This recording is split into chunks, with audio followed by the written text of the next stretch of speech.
Hello today in this video about the power transmission in the style of Wing Chun in your presence. Power transmission in the Wing Chun style is one of the most important topics that starts from basic degrees and continues to advanced degrees. Learning and observing the rules of power transmission in Wing Chun style allows you to stand up to the larger force of the opponent, so that by learning this in Wing Chun style, you will have a much better balance, kind of transported, that doesn't force his lower body to use him in higher stages of his force against himself. You will be more familiar with these steps. Step 1. The force is weight. In order to transfer the power at the initial stage, we are going to shift our weight from the iris state. In this case, the weight between the legs is half a half, feet on foot. We will be able to put our weight back on the base at the same time. We put the front foot without weight to understand more of this in the direction we go left and right of the body. One of the uses of this sort of stance that we call a power transfer stance is during the sweeping of your front foot by your opponent, because your front foot doesn't carry any weight, your balance won't be disturbed and you won't fall over. In case your weight is on your front foot with your opponent sweeping your front foot, you will be knocked to the ground. The second step is to force the opponent from the front side of our body, and the opponent stands in front of your body. Before you start, know that in the Wing Chun style, our body is divided into three distinct parts: the left side of the body, the right side of the body, and the hypothetical center line. At this stage, in this training stage, the opponent forces the left and right parts of the body. We're sitting in the air, and the opponent is trying to mess with our upper body. Our balance has shifted the force applied by the opponent to the foot of the opposite direction. Balance and balance by sitting down to the sides that we learned in the first stage. We establish ourselves. If we try to resist the opponent's force balance, we are in a hurry to get this power to the side. We are going to be able to move your body down. Remember, this is just an exercise to do. Transmission is a force and is not a defensive technique against the opponent's force. Step 3. The opponent applies force from the left and right sides of our body and puts pressure on our shoulder from the sides while standing next to us. Following the previous stage, we transfer this force to the opposite leg and keep our body balanced by bending it and doing the sit. Perform this exercise with the opponent from both the left and right sides.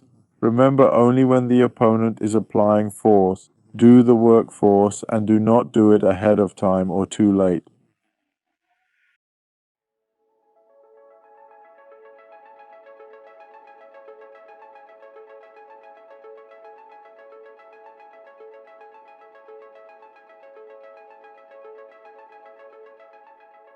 In the 4-step with peace movement in the first act, we aim to empty and shift our body as much as possible to the sides. This way our body is not exposed to the opponent's force. With this maneuver, our body stays generally clear of the opponent's force, and even if the opponent's force increases, it won't disrupt our balance. We continue this exercise to the left and right of the body. We try to increase our shift to the sides of the body with every movement.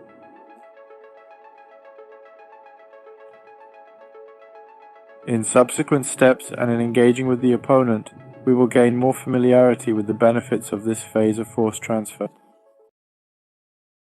Step 5. As you are aware, utilizing the opponent's energy against him is part of the Wing Chun style's objectives. In this stage, we merge our own force with the enemy's force. Initially, akin to the second stage, the two opponents confront each other, and when the opponent their body, aside from transferring the energy to our stance, we also exert force in the same direction as the opponent. In essence, the opponent gets drawn into the direction he exerts his force, which disrupts this balance. This causes an imbalance and draws him off while you maintain your stance and successfully continue your energy transfer. Try to perform both tasks at the same time, which are transferring energy to your stance and adding your force to the opponent's force. These two should always be performed simultaneously. Step 6. The opponent imposes force from the sides and in the middle part of the body, and we aim to destabilize the opponent's force by adding our own. In this phase, by sitting and pulling the opponent in the direction of their strength, they easily lose their balance. For the pull, place one hand on a wave and one hand on the opponent's upper arm. Perform this drill from the left and right.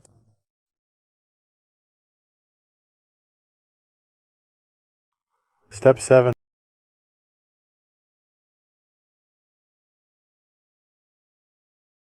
The type of simulated force we use is different. In earlier stages, the force which we controlled by transferring force was pushing. At this stage, the opponent's force is pulling and aims to inflict negative force on you. In this one, we go along with the opponent to transfer the opponent's pulling force, and for this we take a step forward and sideways, then shift our weight on our feet. Basically, we change direction after the first step. When this exercise is done with an opponent, you will better understand it. But at this stage, the exercise is entirely individual. Step 8. In this stage, the opponent stands in front of you and is pulling on you. Now pay attention to the direction the opponent is pulling. Lift the closer leg, lift that side, and step in that direction. Move your weight onto your legs for better balance. Do this exercise in different directions.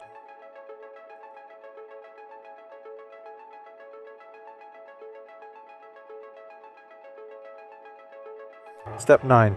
In this stage, we add our opponent's pulling force.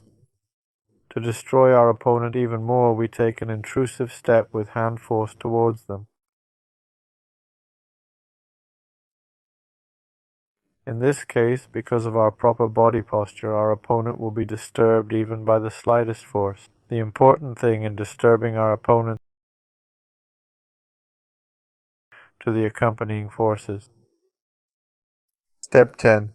In this step, the opponent stands in front of you and applies a great amount of force to your body with both hands. You maintain your balance by leaning on your back leg, which prevents you from falling. The greater force your opponent applies, the more you'll have to bend your back leg to keep balance. Perform this exercise on both legs as shown in the picture.